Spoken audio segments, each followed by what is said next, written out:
Action India TV news, आपकी आवाज हमारी पहचान। मुदत संपलेल्या ग्रामपंचायतीवर प्रशासन म्हणून सरपंच तर प्रशासकीय मंडळ प्रशासक म्हणून उपसरपंच याकरिता महाराष्ट्र प्रदेश सरपंच संघटना यवतमाळ जिल्ह्याच्या वतीने माननीय मुख्याधिकारी यांना निवेदन।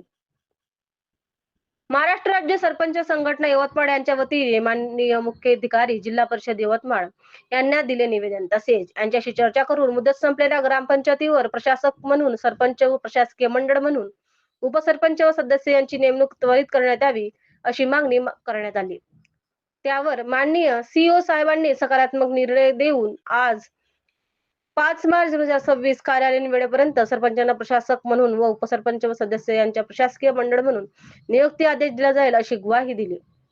सरपंच संघटनेच्या शासकीय विश्रामगृह येथे मीटिंग झाली व त्यानंतर मुख्य कार्यकारी अधिकारी जिल्हा परिषद कार्यालय यवतमाळ येथे निवेदन देण्यात आले।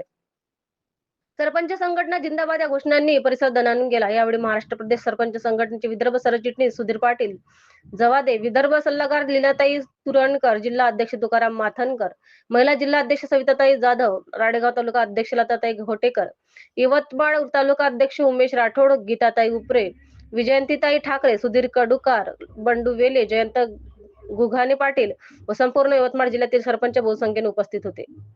मुख्य संपादक विनोद मावरेसह यवतमाळ शहर प्रतिनिधी प्रियंका बागडे।